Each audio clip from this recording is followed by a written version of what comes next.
question we're asking our next guest is, could politics prove harder than business? And of course, that next guest is the new mayoral candidate for the city of Johannesburg for the Democratic Alliance. And that is, of course, Executive Chairman at Lephatsi Investments, Herman Mashaba. And he says that he's up for the political challenge. Thank you for making the time to join us. I want us to start back at that moment where you decided to take this decision. What was going through your mind and your heart at the time? Look, I think, to really ask the last 5, 6, 8 months, there's really been pressure on me to really intervene and really become available for this position, because everyone is concerned about the country, and in particular, we know the importance of next year's local government elections. But I think for me, the tipping point 48 hours ago, when this announcement was made, I mean, immediately as a business person, or as just an ordinary South African, I immediately knew there's going to really be chaos in the country. But then what I don't really understand even right now is how come the president of the country didn't realize this kind of action is going to really cause so much damage to our country. I think, honestly and truly, I believe the president really needs to take the country into confidence. He has to really tell this nation the reasons behind the sacking of the finance minister. It raises a couple of questions that he didn't realize the impact of it, how firstly, can he? No, and secondly, who's advising him if no one else did? I'm not prepared to really accept that he did not really realize. I think this matter, I think the finance minister portfolio is such a critical portfolio for any country. If the president is not aware, then we've got even a bigger problem than what we have right now. Honestly, if he doesn't really know, then this country is in a much bigger problem than what we've got. What do you make of the fact that there has been relatively silence from the ANC camps, and especially those who usually come out fighting first, defending the president, that there's actually been relative silence in terms of people coming forward to say, actually, this is what this means, and trying to spin a story out of it?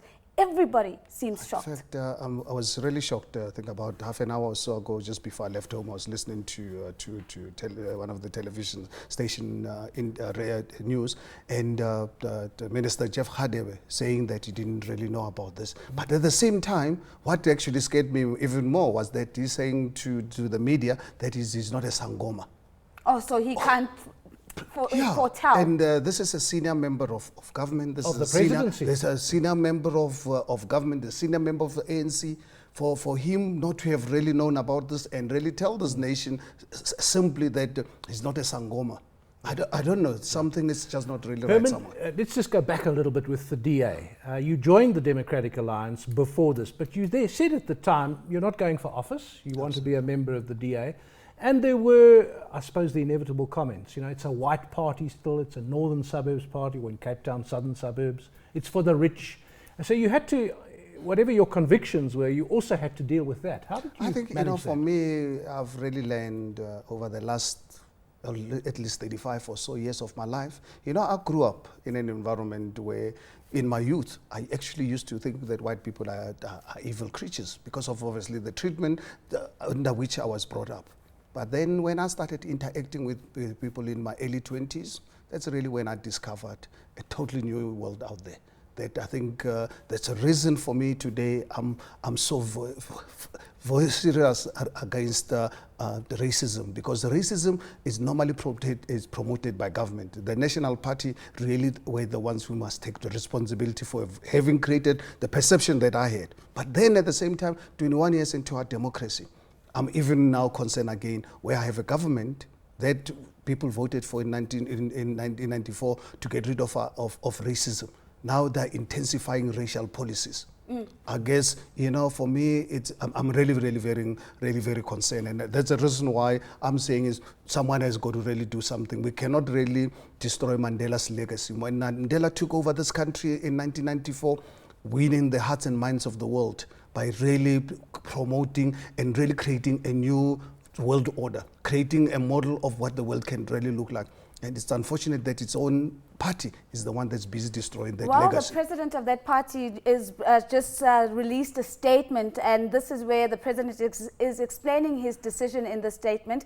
And I quote, he says, the urgency of the changes in the leadership of the National Treasury was because nominations needed to be sent to Shanghai in terms of the head of the African Regional Center of the New Development Bank, or the BRICS Bank, which will be based in Johannesburg. Zumas said former Finance Minister Nene had been nominated for the post. I continue to quote, Mr. Nene is our candidate for this position. We are fully backing his candidature, knowing full well that he will excel and make the nation proud in his next assignment, end of quote. So this is the story. Is this breaking news? This Yes, is breaking news now. that's just come through. So Nene is headed to the BRICS Bank. So How do you react to that? God. It's actually quite unbelievable that I think we can really give the BRICS Bank preference to South Africa. Then really, as South Africans, we've got to really get concerned. And I think a matter like this does not really need the president to just really issue a press statement. Yeah. It needs the president to really stand in front of this nation, in front of the television with everyone. In the same way that he reshuffled, and yeah. make sure that he answers questions to really understand. We know this country is not looking for press statement. This nation requires the president of the country stand in front of this nation, get journalists and other people to really interrogate him on this matter and debate. Maybe he's got valid reasons, but I think really he needs to take this country into confidence. Yeah, you'd think there would be many other qualified people. Yeah. Leslie Marstorp and Tito Tito Mboweni Mboweni, are already both there. involved with the BRICS Bank. But let's get back to Johannesburg, because that's partly why we asked you to talk to us tonight. DA, 53%, I think it was, in Gauteng. The ANC, 53%. There's talk that Johannesburg, Pretoria, Tshwane, Port Elizabeth could tip. There are other cities that won't. This Cape Town's already a stronghold of the DA. Are you now looking to leading the DA to a majority in Well, I Johannesburg? think at this point in time, I've just really thrown the head in the ring, and it's up to the DA structures to really decide whether I'm a suitable candidate. But I've really made myself available. If the DA does really decide that I'm the suitable candidate, I can assure you, we will do everything possible to ensure that the people of Johannesburg give us the mandate, and they've got to give us the outright majority to ensure that we implement change, because this country is ready for change. So when Lindiwe came back from Harvard, there were rumors that the reason the DA had brought her back was to position her to take on the candidacy of being mayor in the city of Johannesburg. Who are you up against internally if you're going to get this at the post? moment, we don't know. Obviously, the DS invited everyone, including myself, to really make ourselves available. Actually, for me, I was really quite disappointed when I had the engagement when Linda was here a few months ago. I really pleaded with her. I said, please, the country needs you. For some of us, we're not politicians. You've really been cut to really be a politician. Please get involved. But look, I think I understand she was just not ready. She says, look, Herman, I've still got some other priorities in my life. I need a couple of years to go and refresh and go to Harvard, go and do whatever I want to do. And I respected that decision. And but then, unfortunately, the country is not at a standstill. Things are moving, and I believe very strongly all of us as South Africans have got the responsibility to really come up and defend this country. Herman, the DA calculated in the elections last year, the national elections, that 700,000 people in Johannesburg, black people in Johannesburg, voted for the DA for the first time. Now that's a significant number. It's 10 Ellis Parks.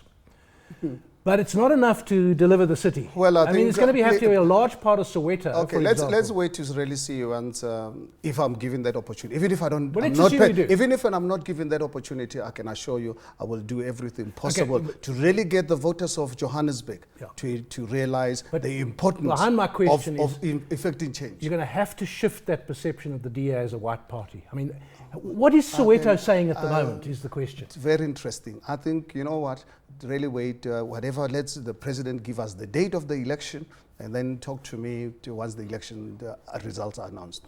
I'm personally very, very confident that DA is going to really win the city of Johannesburg, because people of Johannesburg cannot really be fooled forever. But so one of the comments you've just made is that the country is not standing still, and I completely agree with you. But if we look at other opposition parties that are also gaining ground, the EFF is not sitting on its laurels as well. So they've also come in quite strongly. What do you think the fight is going to be like in 2016?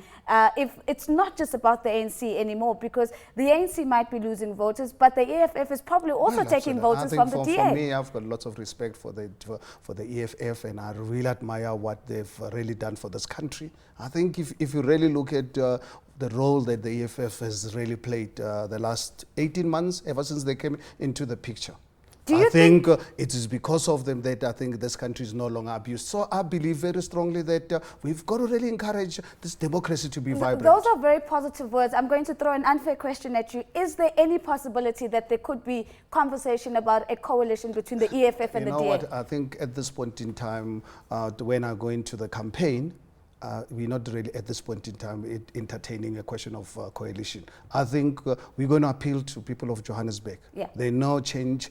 It has to really happen, and it's critical. It depends on them. And the only way that DA can deliver is when they can give us the outright majority. So that is really what I think we need to really focus on at this point in time. Herman, you come from an entrepreneurial background, and you've made the point that you had no empowerment advantages. You did it the hard way under very difficult conditions under apartheid. Yeah, but for the last few years, 2002, when Parliament started coming out with the broad-based black economic empowerment, I realized without me, this black economic empowerment is a reality. And I started the investment in the black economic empowerment arena. And I can assure you, I've been doing this, 8-10 years, and I'm really very disappointed with how black economic empowerment is destroying this economy. How destroying?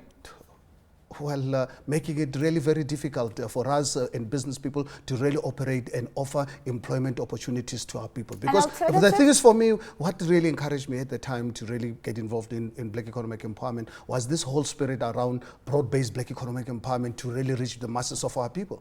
And what's the evidence is there that black economic empowerment is not reaching the masses. It will only really reach the few privileged people like myself with the contacts and the resources to really be able to buy shares into white companies. But without any doubt, the current kind of relationship will not really reach the masses. And I believe very strongly this country does not really need race-based legislation. If we want our people to be employed, we want this economy to be the best economy in Africa and the world, we need to really run on the basis of getting the 50+ million South Africans to be South Africans. So we've run out of time, unfortunately. But in 10 seconds, what's the alternative to BEE? What would a DA presidency mean for economic empowerment? Look, I think right now I can't really speak on behalf of the DA. I'm not obviously an official. I'm a member, card-carrying member. But for me personally, if I'm given an opportunity to really be in the leadership, we have to make sure that as a matter of agency, we get rid of all race-based legislation, because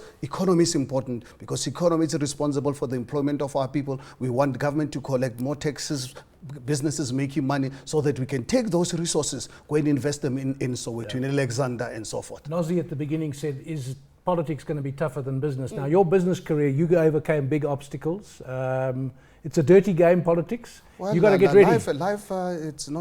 Life will never be easy. In the 2,000 years of captured history, life has never been easy, and it's not going to be easy going forward. And I believe very strongly as human beings, we've got to really be able to really face the challenge and really operate in a manner that I think you respect other people around you. Once you respect other people, stop really fooling people and so forth, and really taking people to really be stupid. I think if we can really operate on the basis of having that mutual respect, then we'll really make this world a better place for all of us. You've been a fantastic guest. Thank you very much. That's Herman Mashaba, the man who's put his name in the ring for as a mayoral candidate for the Democratic Alliance in the upcoming local elections.